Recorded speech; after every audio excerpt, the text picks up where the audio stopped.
Good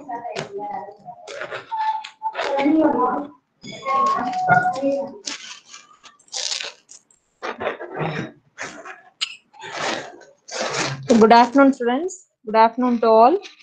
So myself, Kalachelvi, Assistant Professor in Department of Computer Science and Engineering. So now we are going to start the topic asymptotic notation in the subject design and analysis of algorithm. So this subject plays an important role in the GATE preparation. So we are concentrating on the topic asymptotic notation. The subject is design and analysis of algorithm and the topic is asymptotic notations. So asymptotic notation, as we already discussed, it is the notation which helps in measuring the running time of the algorithm. Which helps in measuring the running time of the algorithm. That is the main important role of this asymptotic notation. And what are the types of notations we are having is O notation, omega notation, theta notation. So these are the three notation which helps in measuring the running time of an algorithm. These three notations are said to be the asymptotic notations. Okay, so we will see one by one what this notations are going to do. So here we can also say this as asymptotic notation or asymptotic order of growth. So a way of comparing functions that ignores constant factors and small input size. So in this function, while comparing two functions, we have to ignore the constant factors. So first one is big O of g of n, the set of functions t of n that grow no faster than g of n. Then omega of g of n is set of functions t of n that grows at least as fast as g of n. And theta of g of n, set of functions t of n that grows at same rate as g of n. So this is no faster, t of n is no faster than g of n, that is big O notation. Omega notation is, it is same as or at least as fast as t of n is as fast as g of n, and theta notation is the same rate of t of n is same as the g of n. So these are the three notation. We will elaborately see the definition and the pictorial representation or graphical representation for these notations with some examples. So what is the formal definition of big O notation? So we have to compare two functions. So in the asymptotic notation, it is needed. It is needed to compare the two functions, that is t of n and g of n. And we can say that the function t of n is said to be in big O of g of n, denoted as t of n belongs to big O of g of n. And the definition is starting from here. If t of n is bounded above by some constant multiple of g of n for all large n, that is, if there exists some positive constant c and some non-negative integer n naught such that t of n less than or equal to c into g of n, that is, t of n is bounded above by some constant multiple of g of n, and that can be represented as t of n less than or equal to c into g of n for all n greater than or equal to 0. Okay, so this t of n should be always less than or equal to g of n, that g of n is bounded with some constant value, and g of n is the upper bound of t of n. See here, this is the graphical representation of this big O notation. So what it defines, it is t of n is less than or equal to c into g of n.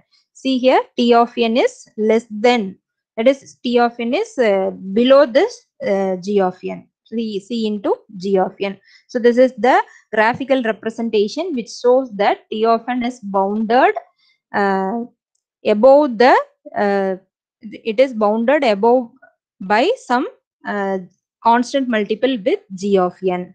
So this is the notation for this is the graphical representation for this big O notation, and we can see some example. So consider you are having two functions, that is n belongs to big O of n squared. When comparing the two values with respect to n, this is n, this is n squared, and we can say this two functions n and n squared is satisfied with the equation t of n less than or equal to c into g of n. So we can write this as n belongs to big O of n squared. Wherever the two function satisfies with the condition t of n less than or equal to c into g of n, then we can say that n belongs to big O of n squared. And consider another two function 100n plus 5 and another function is n squared. This 100n plus 5 is t of n squared is g of n, means then we can say this 100n plus 5 belongs to big O of n squared, because this t of n is less than or equal to c into g of n. This condition is satisfied. See here, you are having n value, right side you are having n squared value. So n value is always less than or equal to n squared value. So you can say this function t of n is less than or equal to c into g of n. That is, t of n is considered as 100n plus 5 and g of n is considered as n squared. So we can come to the conclusion that 100n plus 5 belongs to big O of n squared.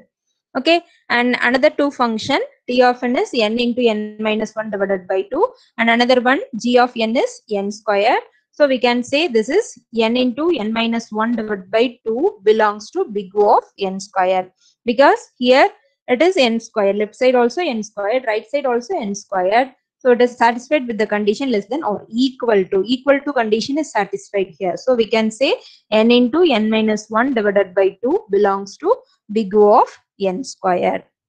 Okay, so this is the big O notation. Okay, so we are considering two function. We are comparing the two function with the equation t of n less than or equal to c into g of n. This condition have to be satisfied. If this condition is satisfied, means we can represent the notation with big O in this way. T of n belongs to big O of g of n.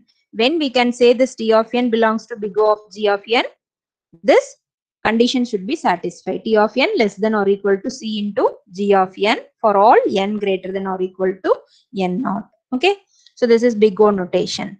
And next is big omega notation. See here, also we are comparing the two function, and we can say that t of n belongs to big omega of g of n. When we can say this, when this condition is satisfied, t of n greater than or equal to c into g of n for all n greater than or equal to n naught. When this condition gets satisfied, we can say t of n belongs to big omega of g of n. Okay, and we can say in the statement manner in this way: bounded below by some positive constant multiple of g of n for all large n. Okay, so a function t of n is said to be in big omega of g of n, denoted as t of n belongs to big omega of g of n if t of n is bounded below by some positive constant multiple of g of n for all large n.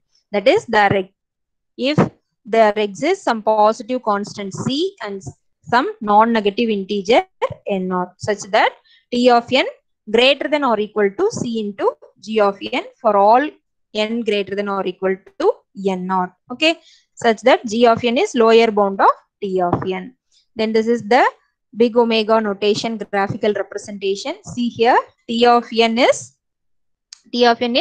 greater than or equal to c into g of n. Then the graph is the graph for t of n, the curve for t of n should be above the c into g of n curve. So this satisfies the condition t of n greater than or equal to c into g of n. Okay, so this is the graphical representation of big omega notation, and the example for this is n cube belongs to big omega of n square. So here n cube is t of n squared is g of n. So n cube is greater than or equal to n square. So this condition is satisfied. So we can say n cube belongs to big omega of n square. Then another example, n into n minus 1 divided by 2 belongs to big omega of n square. So this also this T of n and G of n is also satisfied with the equation T of n greater than or equal to C into G of n. So we can say n into n minus 1 divided by 2 belongs to big omega of n squared. Okay. So next is the big theta. The definition for this big theta is the function T of n is said to be in theta of G of n denoted as T of n belongs to big theta of G of n. When we can say this T of n belongs to big theta of G of n? When this condition is satisfied. What is the condition? C2 into G of n less than or equal to T of n less than or equal to C1 into G of n. Okay. So this T of n should be bounded between the function g of n with two constant values. Okay, so here see the graphical representation for this theta notation. So here is the in between this g of n we are having the t of n. Okay, so t of n is in between the c1 into g of n and c2 into g of n. So when this condition gets satisfied, we can say t of n belongs to big theta of g of n. Okay, so the definition can be said as a function t of n is said to be in theta of g of n denoted as t of n belongs to theta of g of n if t of n is bounded both above and below by some positive constant multiples. See here, this t of n is bounded both above and below by some constant multiples. Okay, positive constant multiples of g of n for all large n. That is, if there exists some positive constant c1 and c2 and some non-negative integer n naught such that c2 g of n less than or equal to t of n less than or equal to c1 into g of n for all n greater than or equal to n naught. Okay, so for this big theta notation, this condition have to be satisfied. So two function will be provided, that is t of n and g of n will be provided, such that the condition to be satisfied for this big theta notation is C2 into G of n less than or equal to T of n less than or equal to C1 into G of n. When this condition gets satisfied, then we can say the two function T of n is belongs to theta of G of n. Okay. And the example is n into n minus 1 divided by 2 belongs to theta of n square. So this is in between the here also you are having n squared, left side also you are having the function with n squared, right side also we are having the function with n squared. So this condition gets satisfied, so we can say n into n minus 1 divided by 2 belongs to theta of n squared. Okay, so again recalling, just remember with the condition for big O notation, the condition to be satisfied is T of n less than or equal to C into G of n. So if this condition gets satisfied, then we can say T of n belongs to big O of G of n. And for big omega notation, the condition is T of n greater than or equal to C into G of n. When this condition gets satisfied, we can say T of n belongs to big omega of G of n. And the big theta notation, this condition satisfy means the condition is C2 G of n less than or equal to T of n less than or equal to C1 into G of n for all n greater than or equal to 0 means, in this condition gets satisfied, we can say the theta notation as T of n belongs to theta of G of n. Okay, so this is the thing, this is about the asymptotic notation. Okay, then some properties of asymptotic notation. Here are the some properties of asymptotic notation. We can say f of n belongs to big O of f of n, and f of n belongs to big O of g of n if and only if g of n belongs to big omega of f of n.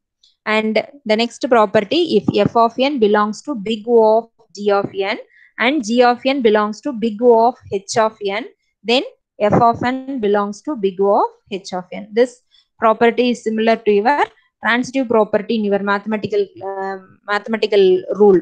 Transitive property, A implies B, B implies C means we can say A implies C, isn't it? So in such way we are expressing this, if f of n belongs to big O of g of n and g of n belongs to big O of h of n means we can say f of n is belongs to big O of h of n. Okay, next, if T1 of n belongs to big O of G of n and T2 of n belongs to big O of G2 of n means, then the mathematical addition of these two functions T1 and T2 can be represented as big O of maximum of G1 of n and G2 of n. Addition is finding the maximum of the two functions G1 and G2. Okay, so these are the some of the properties of asymptotic notations. So next is using limits for comparing order of growth. So this asymptotic notation is for representing the order of growth, and this can be compared with the help of using limits. For example, limit n tends to infinity. We are having in this asymptotic notation and all, we have compared the two functions, isn't it? So those things can be represented with limits. So those two function is represented like this. Limit n tends to infinity, t of n divided by g of n is equal to, it gives three values, a zero value, a constant value, and an infinity value. If it is a zero value, then that says that t of n belongs to big O of g of n. And if it is equal to a constant value is greater than 0 means, then we can say t of n belongs to theta of g of n. And if it is infinity, then we can say that t of n belongs to omega of g of n. Okay, so this using this limits also, we can able to compare the order of growth, that is comparing the two functions. Okay. And using L'Hospital rule also, we can able to compare the two functions. L'Hospital rules and Stirling's formula helps in finding comparing the order of growth. So L'Hospital rule is this one: limit n tends to infinity, t of n divided by g of n is equal to limit n tends to infinity, t dash of n divided by g dash of n. That is the derivative. One time differentiation is done with respect to the functions. That is L'Hospital rule. And Stirling formula is n factorial, which is approximately equal to square root of 2 pi n into n by e the whole power n for large values of n. So these two formulas can also be used in comparing the order of growth. So here is an example. Compare order of growth of n into n minus 1 divided by 2 and n square. So here the two functions are n into n minus 1 divided by 2 and another function is n squared. So this n into n minus 1 divided by 2 can be considered as t of n and n squared can be considered as g of n. So with the help of this limit formula, using limits, we can compare the two functions. So applying limits, limit n tends to infinity, t of n divided by g of n formula. We have seen the above slide, no? That formula we are using here. Limit n tends to infinity, 1 by 2 n into n minus 1 divided by n squared. So the constant cannot be applied for the limit function. So we are considering the constant value as a common term 1 by 2, and limit can be applied for n value with respect to infinity. That is, this can be written as, the numerator can be written as n squared minus n. N into n minus 1 can be written as n squared minus n divided by n squared. Okay, so on dividing these two terms as a separate term, we can write it as n squared divided by n squared minus n by n squared. So that can be considered as n squared divided by n squared is 1, and n by n squared can be written as 1 by n. So on the whole, this can be written as 1 by 2 limit n tends to infinity 1 minus 1 by n. Okay, so on applying the limits, we can have the, that is one is here, and n value is applied as infinity means this is considered as 1 minus 1 by infinity. So 1 by infinity, what is 1 by infinity? What is 1 by infinity, pa? Anything by infinity is? Students? Infinity. 1 by infinity is 0 or infinity? Zero. Zero. Okay, so it is 0. So 1 minus 0 is 1. Okay, so applying with when we applying this limit here, we can get the value as 1. so that 1 by 2 into 1 is equal to 1 by 2. Okay, so here we are having a constant value. When a constant value we are getting means what we can say, when you are getting a constant value it is greater than 0 means then you can say the two function is t of n belongs to theta of g of n. This can be written, no? So here we can say as this n into n minus 1 divided by 2 belongs to theta of n squared. Okay, so when applying the limits for comparing the order of growth, when your result is in these three ways, when it is 0 then you can say the two function is in the form of big O notation, and when you are having a constant value, the constant value is greater than 0 means then it is in terms of theta notation.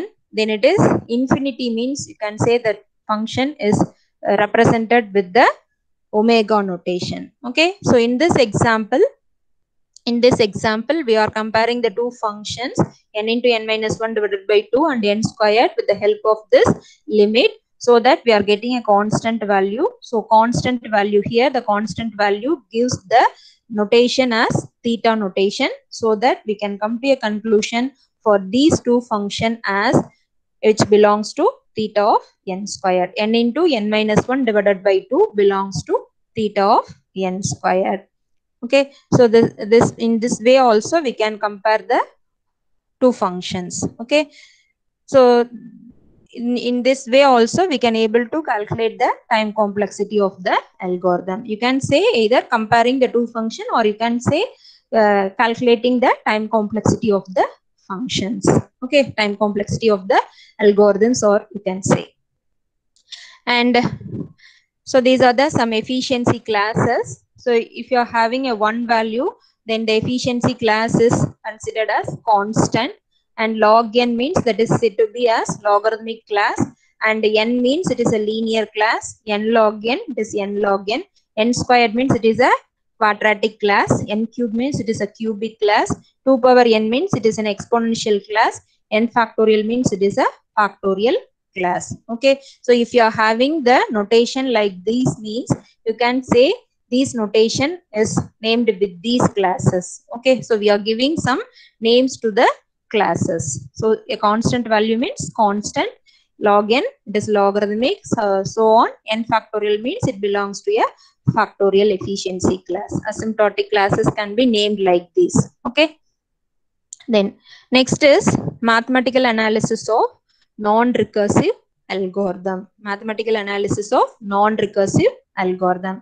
So, this is the topic in which we are going to how to find out the time complexity of a non-recursive algorithm. The algorithm may uses the looping concept or some sequential algorithm can be considered in this topic. Any algorithm which does not involve a recursive function, that is called as a non-recursive algorithm. So we are going to find the time complexity of that non-recursive algorithm. So that is called as the mathematical analysis of non-recursive algorithms. Okay, so what is the steps we have to follow to find out the time complexity of a non-recursive algorithm? So these are the steps we have to follow. First, we have to decide on the input size, and we have to identify the algorithm basic operation, and we have to determine the worst case, average case, best case of the input size n. And after that, we have to find out the some equation depends upon the basic operation, the number of times the basic operation to be executed, and this some equation have to be simplified using some standard formulas and rules. Okay, so first step is you have to decide the input size, you have to identify the algorithm basic operation.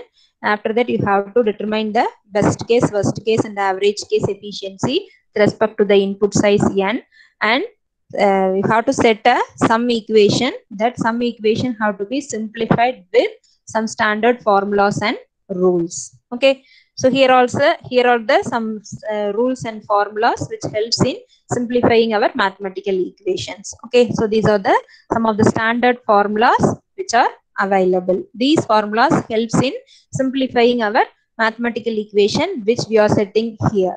Okay, the step 4 we are setting a sum equation. No, this sum equation can be simplified using these standard formulas. Okay, so this is the these are the steps we have to follow for finding out the time complexity of the non-recursive algorithm. Okay, so we will see an example here. So example is finding a maximum element in a given list of elements. That is the example algorithm we are going to see, or example problem we are considering. So for this example, maximum element, finding a maximum element in a given list of element, we have to find out the time complexity. Okay, so first we'll write the algorithm. So as we already discussed, always your algorithm should start with the name algorithm. You can consider this as a keyword and the name of the algorithm. After that, it should be followed by the parameters. The parameters are the inputs of the algorithm. Okay, and you have to give the documentation section, that is the comment section, which describes the purpose of the algorithm. Then next is the input and the output of the algorithm. Okay, so for this maximum element, finding maximum element, we are naming the algorithm as max element with the parameter a of 0 to n minus 1. So list of elements have to be given as the input to the to this algorithm. So this algorithm determines value of the largest element in a given array. So what is the input to the algorithm? An array a of 0 to n minus 1 of real numbers. So you have to provide the set of n elements as input. And what is the output? You have to get the, or you have to find out the largest element in the given list of elements. That is the output. Okay, so here, so first element is assigned as maximum value, and we have to identify the maximum element from the list of elements. So for that, we are assigning the first element as the maximum element, and within the loop using for loop. So we have to check this first element is greater than or equal to with the remaining list of elements. So we have to check a comparison operation. We have to check the or compare the first element with other elements. Okay, so for that we have to use the for loop for I equal to 1 to n minus 1. So what we have to do?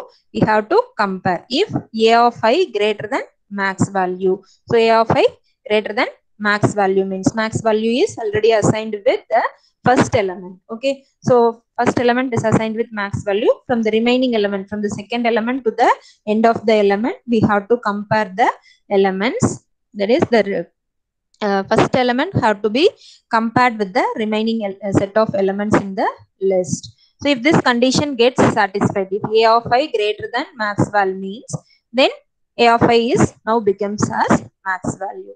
Okay, so this have to be repeated till the all the elements have compared. So after end of the loop, we have to return the max value. Okay, so this is the algorithm for finding the maximum element in the given list of elements. So now our aim is to find the time complexity of the algorithm. So what is the we have to follow the steps. So what is the step we have to follow? We have to decide on the input size. Here our input size is n. Okay, and second one, we have to identify the basic operation. So what is the basic operation here? What is the basic operation here? A of I greater than max value. This is comparison operation. Okay, so this is considered as the basic operation of this algorithm. So this if condition is executed how many times within this loop? So if the for loop is executing at the first time means how many times of comparisons is made? Only one time, for one execution. So don't consider as n execution, for one execution. When the I value is 1, then how many times it compared?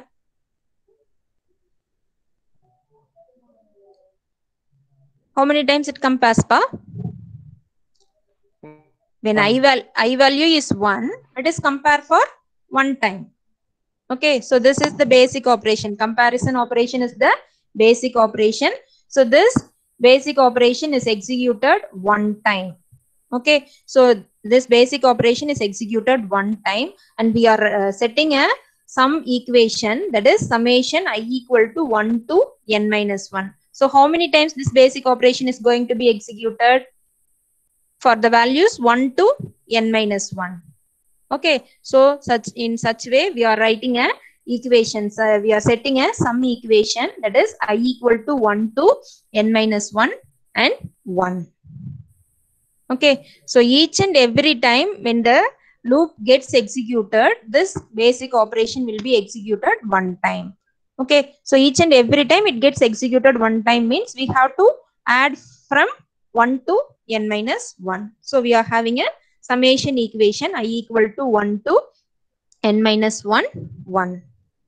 Okay, so using the above formula, here we are having some standard formula, no? Using that formula, we are writing it as, this formula is applicable as, if you are having this in this manner means summation I equal to 1 to n minus 1, and you are having one value here means, you can say the formula as upper limit minus lower limit plus 1. That is the formula, upper limit minus lower limit plus 1. What is the upper limit here? Upper limit is n minus 1. Okay, n minus 1. Lower limit is? Lower limit is? 1. I equal to 1. You should not consider this I value. So you are using this I value. You are checking the I value for how many times? From 1 to n minus 1 times. Okay, so lower limit is 1. Upper limit is n minus 1. So what is the formula I said? Lower limit minus upper limit plus 1. That is the formula we have to use. So upper limit minus lower limit plus 1. Upper limit is n minus 1. Lower limit is 1 and minus 1. Sorry, plus 1. Upper limit minus lower limit plus 1. On applying this formula, what you get? This 1 and this one formula, you are having one value, no? That will be cancelled, isn't it? Upper limit minus lower limit plus 1. On substituting the upper limit value n minus 1 and minus lower limit value. Lower limit value is 1. In the formula you are having 1. Sorry, formula you are having minus n minus 1 minus 1 plus 1. So the plus 1 and minus 1 gets cancelled. Okay. So finally we are getting n minus 1. So if you are having an expression in n minus 1 form means what we can say? It is belongs to theta of n. This notation can be written, any notation can be written here. We are having three notation, no? O notation, theta notation, omega notation. In these three notations we can represent any of the one notation. So we are ignoring the constant value 1 here. So we have to write the notation, asymptotic notation with respect to the order of growth. So we have to give the priority for the largest input size when comparing this n value and 1 value, which takes the largest input size, n takes the largest input size, or otherwise we can say this constant value have to be ignored and we are considering only this n value. So you can say the time complexity of this maximum element is C of n belongs to theta of n. Theta of n, or you can say big O of n, or you can say omega of n. So this is the way you have to find the time complexity of non-recursive algorithm, right? So thank you for your patient listening. Thank you all.